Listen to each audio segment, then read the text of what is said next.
And our focal chapter tonight is in the Gospels, walking through the story of Jesus, is Luke 23.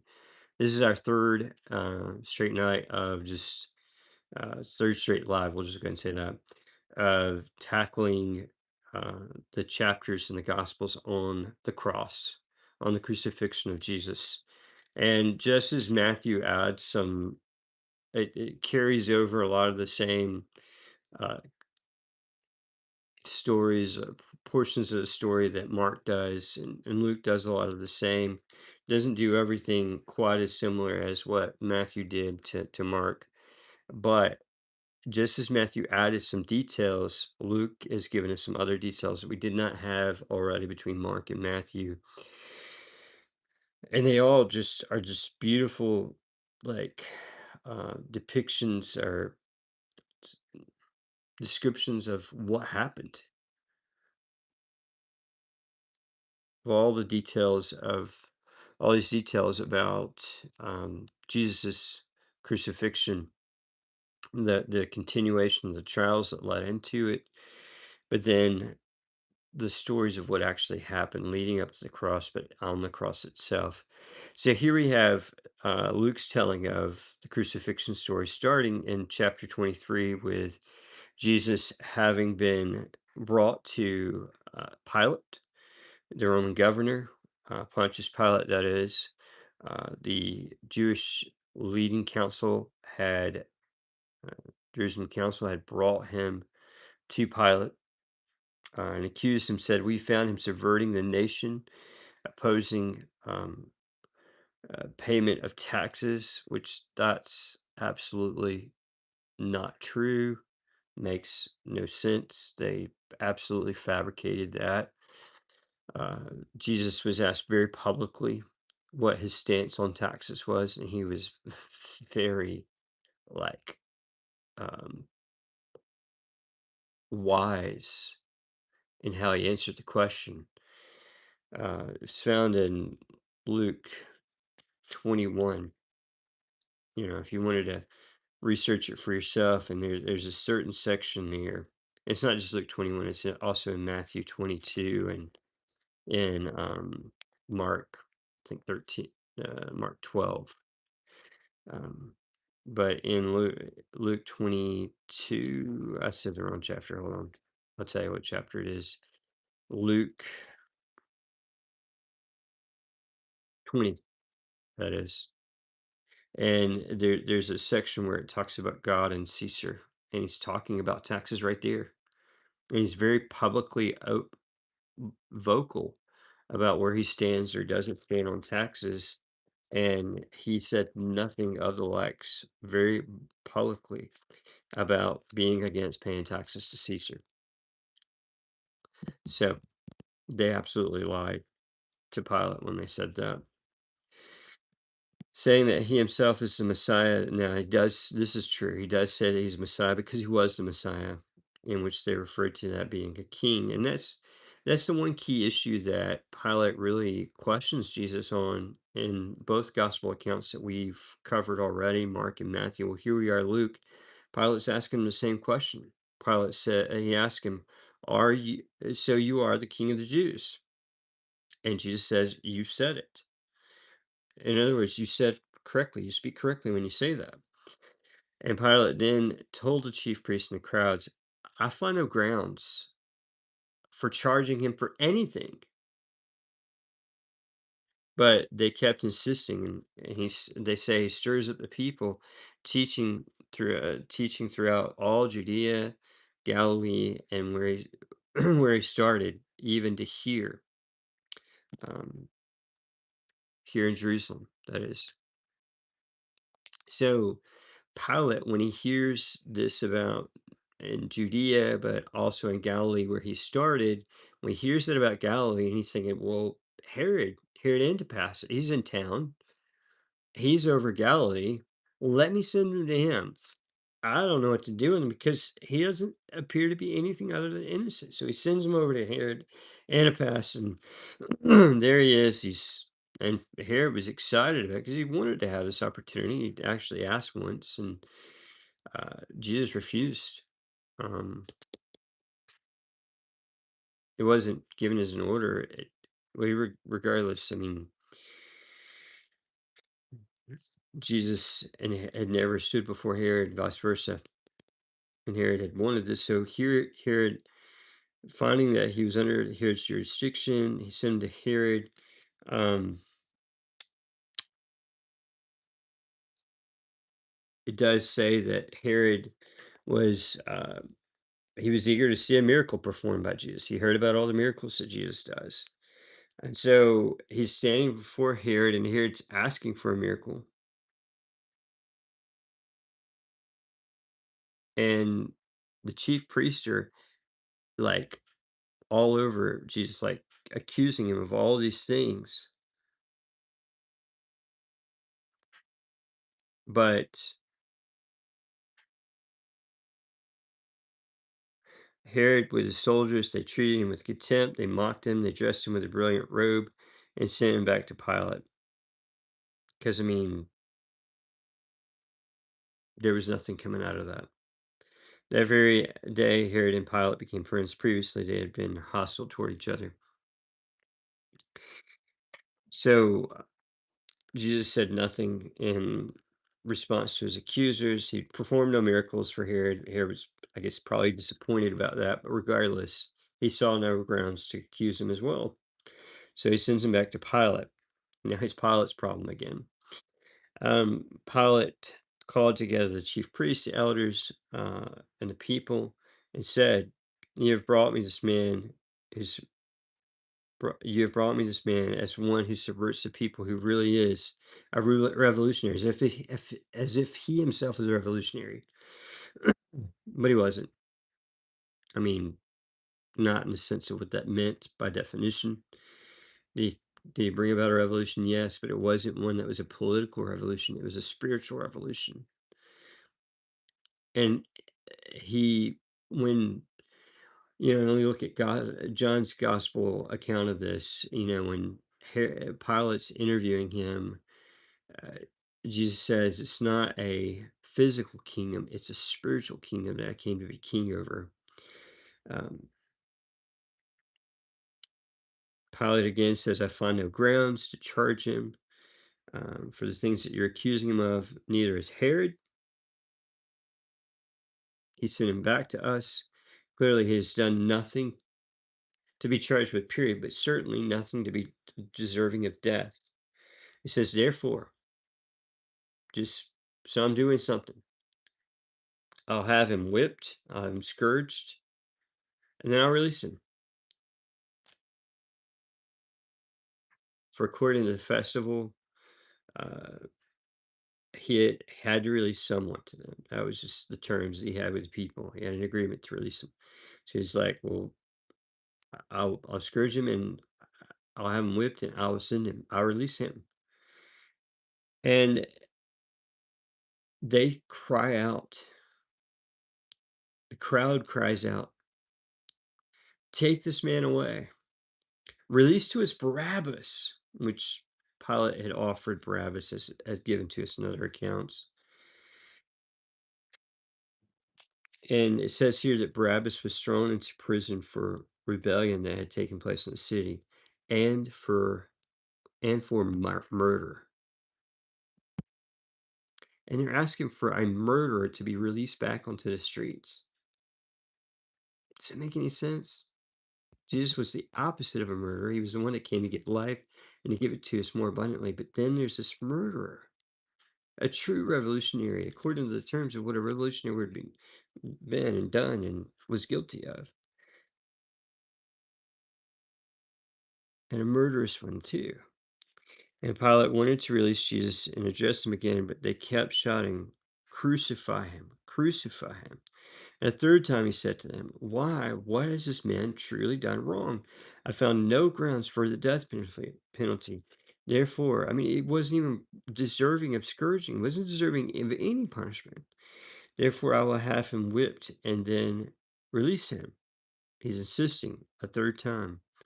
But they kept up the pressure, demanding with loud voices that he be crucified, and their voices went out. So Pilate decided to grant their demand and released the one they were asking for, which made no sense, who had been thrown into prison. But he had to release someone that was disagreement with the people, who had been thrown into prison for the rebellion and murder, but he handed Jesus over to their will. They led him away, and they seized Simon, a Cyrenian, or a Cyrenian, uh, to carry his cross because Jesus himself was not able to, because because Pilate did have him scourged, and he had been up all night, gone through all the trials. Um, he was in agony that he did in the garden, but regardless, he was unable to carry his cross physically. And then a large crowd of people followed him, including women who were mourning and uh, lamenting him. And turning to them, he says, and this is something that's unique to Luke's gospel, it's not given to us in the other gospels. He says to them, "Daughters of Jerusalem, do not weep for me, but weep for yourselves and for your children. Look, the days are coming when they will say, the women without children, the wombs that never bore, and the breasts that never nursed are fortunate. Then they will say, then they will begin to say to the mountains, fall on us, and to the hills, cover us." And he's saying this about the end times. But this is all ushering in what eventually would bring in the end times later on.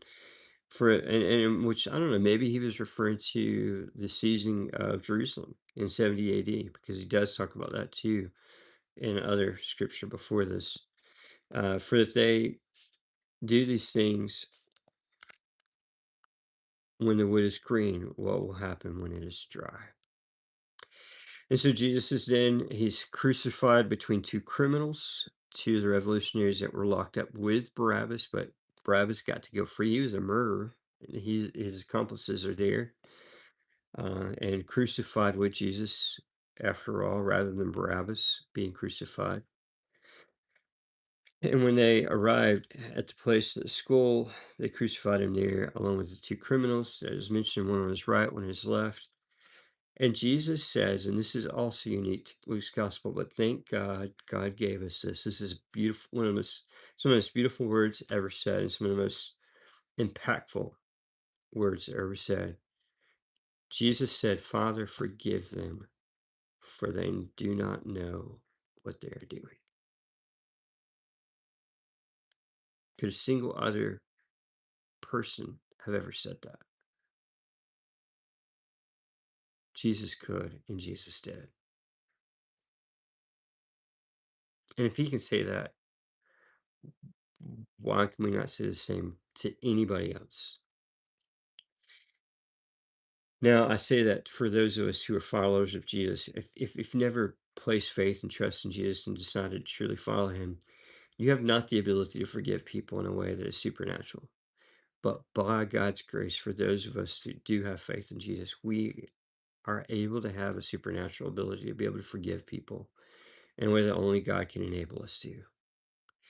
And unfortunately, there's a lot of people out there that claim Christ and claim Christianity, but don't display that. But it's sin, and it's wrong, and it is an absolute misrepresentation, as we see here. Jesus on the cross was a misrepresentation of who Jesus really is. As he's saying this on the cross, "Father, forgive them, for they do not know what they're doing." And then he divided up his clothes. They cast lots for his clothes. People stood watching. People mock him. The leaders, religious leaders, are mocking him, saying he saved others. Why can't he save himself? If he is God's Messiah, the chosen one. The soldiers also mocked him. He says, "If you are the king of the Jews, save yourself." And then there was an inscription above his head, "This is the king of the Jews." We're told in certain sources that it was written in three different languages, Aramaic, Latin, Greek.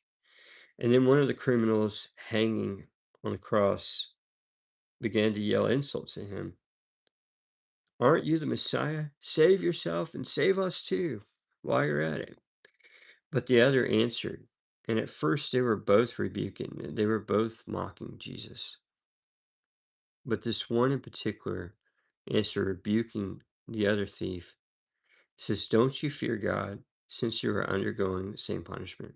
And maybe you heard Jesus say, "Father, forgive them, for they know not what they do," and it maybe got to him. It says, "We are punished justly because we are getting back what we deserve. But this man, he's done nothing wrong. He's absolutely innocent." I mean, they had to hear Pilate multiple times insisting this man's innocent. And he said, "Jesus, remember," in which they could tell by Jesus' demeanor and his disposition. And he said, "Jesus, remember me when you come into your kingdom." And Jesus says to him, "I assure you, today, today, you will be with me in paradise." We have a couple of different sayings here given to us in Luke that Jesus said from the cross that are not. It's like three different unique things to Luke here that Jesus says from the cross. "Father, forgive them, for they know not what they do. Today, I assure you, today you will be with me in paradise." And there's at least there's one other saying here before Luke's Gospel's account is the Gospel of Luke's account is done here. But it was now about noon. Darkness came over the land. This is talked about, from what I recall, in Mark and Matthew as well. Um, the curtain of the sanctuary was split down the middle, and Jesus called out with a loud voice, "Father, into your hands I entrust your spirit." And before this, my understanding is in Mark's and Matthew's gospel accounts, he says, my God, why have you forsaken me?" But then Jesus calls out with a loud voice at the end of those 3 hours, from noon to 3 o'clock in the afternoon, "Into your hands." And also before this, John's gospel tells us he says this. He says he's thirsty, but then he also says, "It is finished." But here he is in Luke's gospel, "Father, into your hands I can trust my spirit," which is a fulfillment of scripture. It is a quote from Psalm 31, verse 5. It says, "When the centurion saw what happened, he began to glorify God, saying, this man really was righteous." All the crowds that gathered for this spectacle, when they saw what had happened take place, they went home, striking their chests. But all who knew him, including the women who had followed him from Galilee, stood at a distance, watching these things. And we're told that this centurion here, he glorified God and said this man really was righteous. And we're told in Mark's gospel that the man opposite him, I figure it's the centurion, says, "Truly, this was the Son of God." And then in Matthew's gospel, it says the soldiers in general, they're all acknowledging that this was the Son of God. From all the things that they saw Jesus endure, from all the things that they saw take place, the darkness across the land, I don't know what all it was that brought them to this point, but they, his crucifiers, the ones that Jesus said, "Father, forgive them, for they know not what they do." His crucifiers, they bowed the knee before him. Same ones that were mocking him before, putting a crown of thorns on him before. They bowed the knee to Jesus and said, "Truly, he was the Son of God." And then there was his burial. There was a good and a righteous man named Joseph, a member of the Sanhedrin, who had agreed with who had not agreed with their plan. And I take it Nicodemus was the same. And it's just talked about in John's gospel how Nicodemus was also involved with Joseph of Arimathea of taking Jesus' body and burying it. Um, he was from Arimathea, a Judean town, and was looking forward to the kingdom of God. He approached Pilate and asked for Jesus' body. Taking it down, he wrapped it in fine linen and placed it in a tomb cut into the rock where no one had ever been buried. It was a preparation day, and Sabbath was about to begin. The women who were with him from Galilee followed along and observed the tomb and how the body was placed. And this is important because this has a lot to do with them knowing where to come on that following Sunday. And so then they returned and prepared spices and perfumes, and they rested on the Sabbath according to the commandment, rather than coming back to the tomb on the Sabbath. So this becomes big again, like I said, in the rest of the unfolding of the story. These women were very instrumental into the discovery of Jesus' body not being there, but also Jesus even appearing to them and then being able to report that. Their encounters with angels at the tomb too, and being able to report that too. It was very instrumental that these women knew where Jesus' body was buried. Anyway, um, I don't know how much you really believe. For all my followers of Jesus out there, constantly remind yourself of the story. It always humbles me. It always brings me it always brings me to my knees at my heart, and also my knees, just period.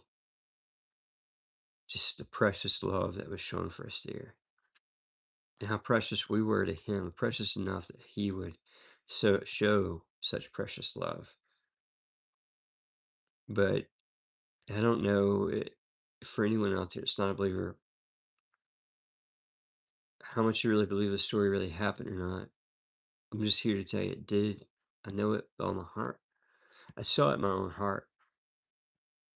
When many years ago, my dad told me, and of course, my dad's beliefs didn't automatically, when I heard the story, in my own heart, I saw Jesus died on the cross for me. And I love reading the story over and over again. In my heart, then, I knew it was real. The power and the impact of this story of the cross that it's had across the world. Part of placing faith in Jesus is placing faith in the fact that this very story did happen. But of course, that the resurrection happened too, though. You're not really truly a follower of who Jesus really is until you place faith in the fact that Jesus died on the cross, just like we just talked about. But that also He rose from the dead 3 days later on that resurrection Sunday. Read the story for yourself. It's found in Luke 23, the other accounts that we went over the past couple of days, Mark 15, Matthew 27. The other one's found in John 19. It's one of my favorite accounts. Luke 23 is my next to favorite, but these other two that we went over the past couple of days were really awesome too. Um, if you don't yet know Jesus, haven't yet placed faith in Him, do it tonight. It's the best decision you'll ever make in your whole entire life. Be blessed.